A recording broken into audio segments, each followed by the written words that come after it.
بسم اللہ الرحمن الرحیم رب زدنی علما۔ السلام علیکم ورحمۃ اللہ وبرکاتہ۔ محترم ناظرین، میں ہوں ندیم اصغر اور آپ دیکھ رہے ہیں جامعہ سبل السلام الدنکی۔ آج کی اس ویڈیو میں ہم معلوم کریں گے سیر علماء کرام میں سے ایک قدیم عالم کی زندگی، جن کو علمی دنیا میں عبد الملک بن حبیب السلمی کے نام سے جانا جاتا ہے۔ ان کا اصل نام عبد الملک بن حبیب بن سلیمان بن ہارون ابن حاجمہ ابن العباس ابن مرداس السلمی الالبیری القرطبی الاندلسی المالکی، یعنی البیری یہ نسبت گاؤں کی طرف ہے، اور قرطبی یہ بھی گاؤں کی طرف ہے، اندلسی گاؤں کی طرف، یعنی اندلس کے رہنے والے تھے اس لیے ہے۔ 170 پر 4 ہجری میں پیدا ہوئے، 170 پر 4 ہجری۔ اب ان کا نام جو آخری میں سلمی کہا گیا، اس کے بارے میں بھی بعض لوگ بتاتے ہیں کہ یہ سلمی جو خاندان ہے، ایک سلیم نامی خاندان تھا، تو اس کے غلاموں میں سے آپ بھی تھے، یا بعض لوگ بتاتے ہیں نہیں بلکہ غلام نہیں تھے، اس خاندان ہی میں سے آپ بھی ایک شخصیت تھے۔ چاہے جو بھی ہو، لیکن آپ کی علمی زندگی پر ایک بار آئیے نظر دوڑاتے ہیں۔ آپ کے شیوخ کی اگر بات کریں تو آپ چونکہ فقیہ تھے اور حدیث کا علم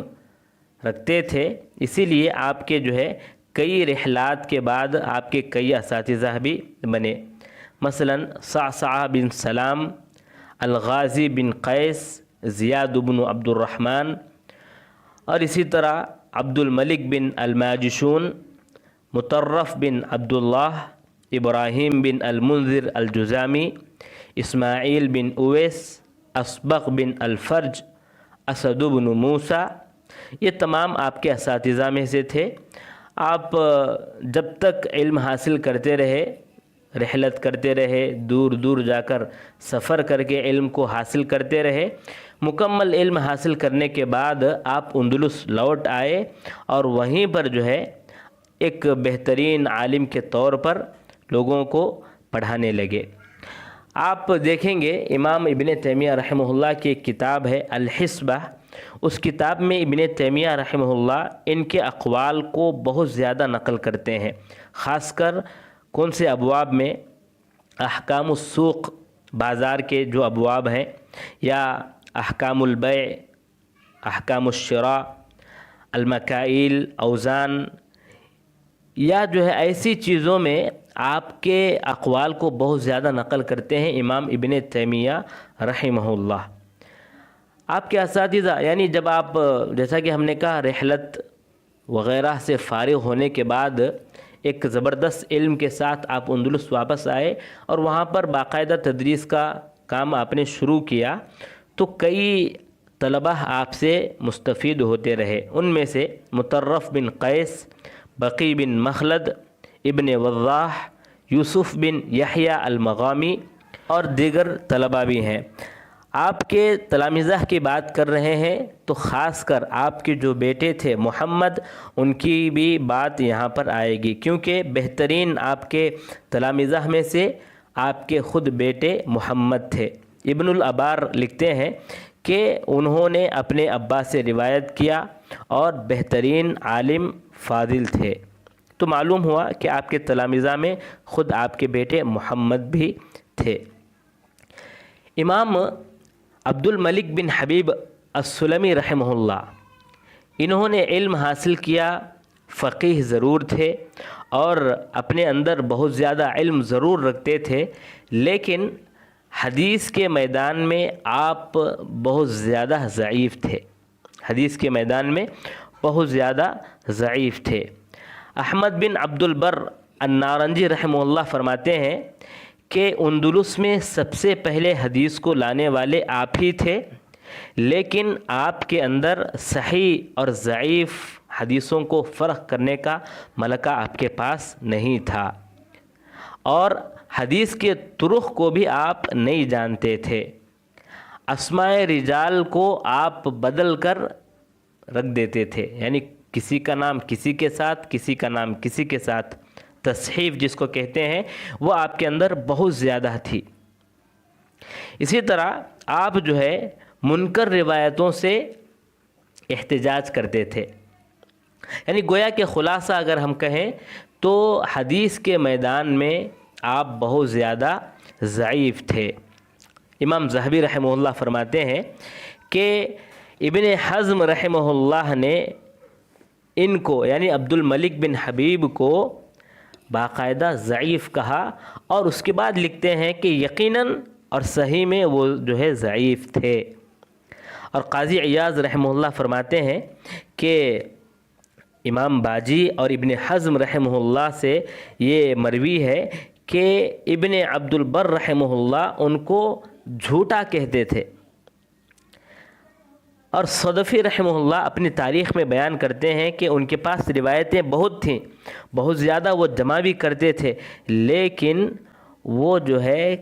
صحیح اور ضعیف حدیث میں فرق نہیں کر پاتے تھے، اور نہ ہی رجال کو جانتے تھے، لیکن مسائل کے اعتبار سے وہ فقیہ تھے۔ ابن فرزی رحمہ اللہ فرماتے ہیں کہ عبد الملک بن حبیب حدیث کے لحاظ سے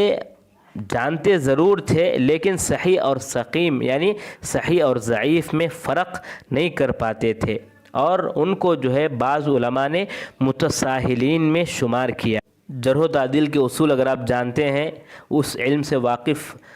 اگر ہیں تو آپ جانتے ہوں گے متساہلین کون ہیں، اور عبد الملک بن حبیب سلمی رحمہ اللہ کو انہی متساہلین میں سے بعض علماء شمار کرتے ہیں، اور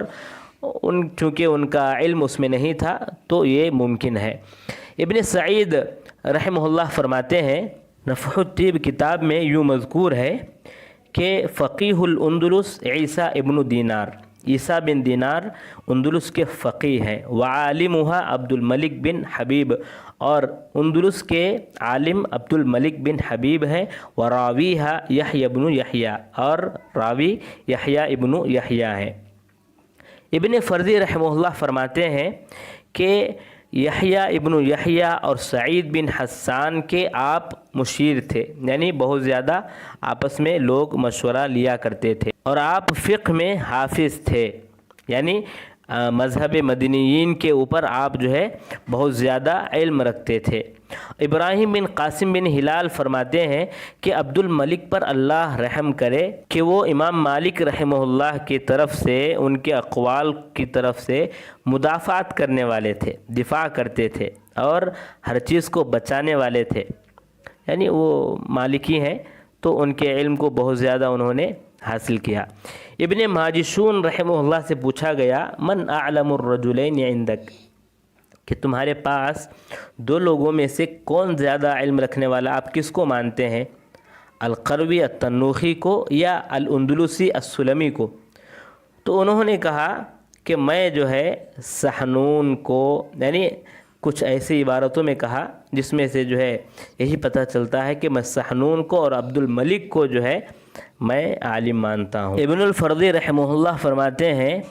کہ آپ شاعر تھے، نحوی تھے، اور اخبار و انساب اور اشعار کے حافظ تھے، اور کئی علوم میں آپ دسترس رکھتے تھے۔ ذہبی رحمہ اللہ فرماتے ہیں کہ آپ امام مالک رحمہ اللہ کے بہت زیادہ یعنی جاننے والے تھے، اور ایک اور مرتبہ ایک اور جگہ جو یوں فرماتے ہیں کہ بعض لوگوں نے مجھے یوں بتایا کہ ایک مرتبہ جو ہے وہ سمندر میں سفر کر رہے تھے، وہ جس کشتی میں سوار تھے وہ کشتی جو ہے ہواؤں کے تھپیڑوں میں آ گئی، یعنی ہوائیں جو ہے چلنے لگیں اور کشتی جو ہے ڈاواڈول ہونے لگی،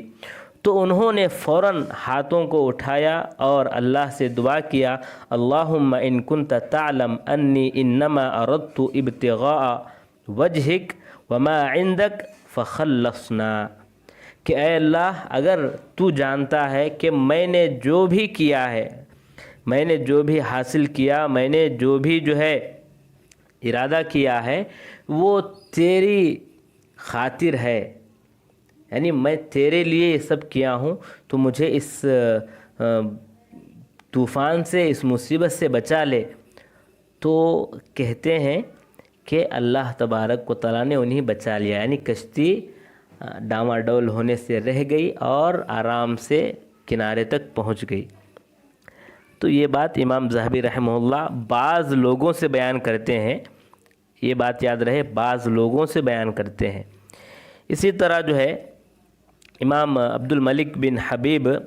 فقیہ تھے، مورخ تھے، اور ان کی جو ہے ایک بات، ایک خاصیت سمجھیے، ایک خصوصیت یہ بھی سمجھیے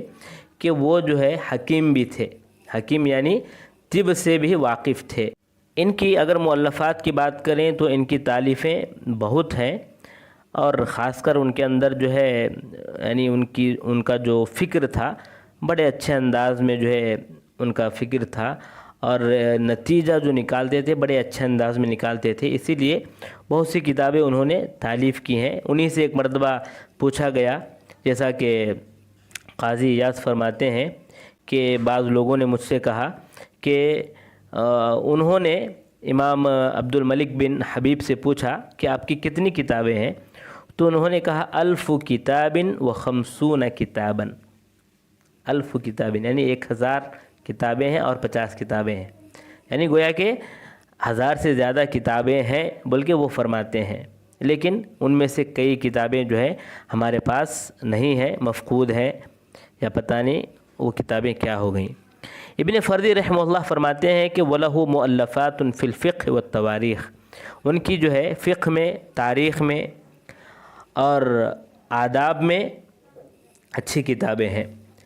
ان میں سے چند مشہور کتابیں کیا ہیں؟ الواضحہ فی السنن والفقہ المالکی، الواضحہ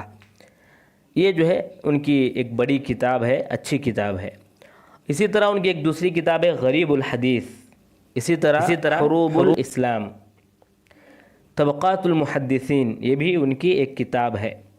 طبقات الفقہاء والتابعین یہ بھی ہے کہ ان کی کتاب ہے، اعراب القرآن یہ بھی ان کی کتاب ہے، تفسیر موطا مالک یہ بھی ان کی کتاب ہے، مصابیح الہدی والفرائض ومکارم الاخلاق یہ بھی ان کی کتاب ہے، الورع واستفتاح الاندلس